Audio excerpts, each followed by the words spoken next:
In today's video, we're going to talk about how to talk to your neurodiverse partner about getting help.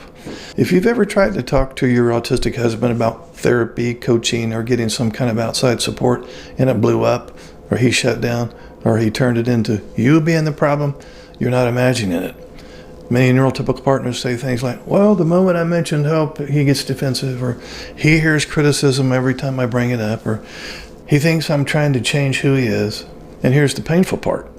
You're not trying to attack him. You're trying to survive the relationship. So today, I want to show you how to bring up support without triggering resistance by using 3 specific phrases that shift the conversation away from character flaws and toward system clarity. Now, this isn't about convincing your autistic spouse. It's about creating safety so help becomes possible. Now, let's talk about why this conversation is so hard. For many autistic or neurodiverse adults, the idea of getting help lands very differently than it does for NT partners. What you really mean is, let's make this easier. We need some support. This is too much for me alone. But what your ASD spouse hears is, you're broken, you're failing, you're the problem. That's not arrogance or stubbornness, that's threat perception. Now, once his nervous system detects threat, logic shuts down and no amount of explaining will help. So the goal is not persuasion. The goal is to separate impact from intent and to talk about the system you're both in, not your autistic spouse's personality. So let's talk about the core shift. System, not character. And here's the mindset change that makes everything else work. You're not asking him to fix himself. You're naming that the current system is not sustainable. Think of it like a house with faulty wiring. You're not blaming the light bulb. You're saying something in this system keeps short-circuiting. So with that frame in mind, let's move into the 3 safe phrases. Phrase number 1, I'm not questioning your intent. I'm talking about the impact. This phrase does something powerful. It protects your ASD spouse's identity and tells the truth. You might say, I want to be really clear. I'm not questioning your intentions. I know you're not trying to hurt me, but the impact on me is that I'm exhausted and overwhelmed. Now, why does that work?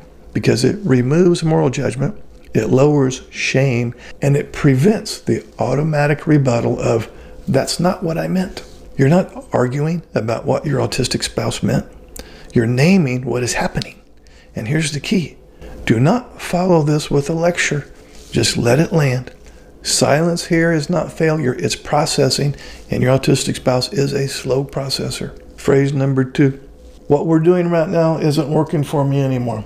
Now, this phrase shifts the conversation out of blame and into reality. So you can try this. I'm not saying that you're doing anything wrong. I'm just saying that the way we're handling things right now isn't working for me anymore, and I don't know how to fix this on my own. Now, notice what's missing there. No diagnosis, no labels, no accusations. You're drawing a boundary without punishment. And this matters because many partners are hypersensitive to being cornered. This phrase keeps the door open. Now, if your ASD spouse responds with defensiveness, in other words, he says to you, oh, so you're saying that I'm the problem? You gently return to the system, which is, no, I'm saying the current setup is costing me more than I can keep paying. Safe phrase number 3. I think we need tools. Not because you're broken or anything, but because this is bigger than us. This is the bridge to help. And here's how it sounds. I don't think we need help because you're broken. I think we need tools because what we're dealing with is bigger than what either of us learned growing up. This reframes help as skill acquisition, external support, and a neutral resource, not a verdict. You are normalizing help as capacity building, not correction.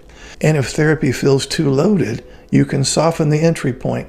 Okay, we'll use the term coaching or education or ASD-informed counseling, even reading or watching content together. The goal isn't the format. It's the shared acknowledgement that support is reasonable. Now, here's what not to do.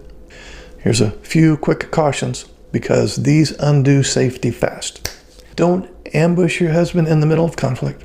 Don't stack examples from the past. Don't argue about diagnosis in the same conversation. And don't make help a condition or ultimatum unless you are truly prepared to follow through. No hollow threats. Now, this conversation works best when it's calm, brief, and grounded. Think planting a seed, not forcing a breakthrough. Now, to the NT wives out there, you're not asking too much. If you're watching this and thinking, well, I've tried everything and I'm so tired, I want you to hear this very clearly. Wanting support is not betrayal. Naming impact is not cruelty. And needing help does not mean your ASD partner has failed or that you have. Sometimes the bravest move in a neurodiverse relationship is saying, I care about us too much to keep doing this alone. Now, if this resonated, take a breath. You don't have to say everything at once. One safe phrase is enough to start.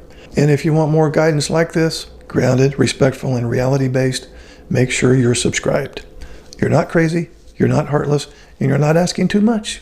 You're asking for a system that works. I'll see you in the next video. Would you like to schedule a paid private coaching session? This will be in the form of a face-to-face Zoom call. Underneath any of my videos, you'll see this Calendly link. If you click on that link, it'll open up my calendar. You can pick the available days and times that works for your schedule. You'll get a follow-up email immediately after purchasing a session that will have the Zoom link that coincides with the day and time that you picked. I will get an email too that you scheduled a session, and I will be available on that exact day and time, and we will talk. I look forward to working with you.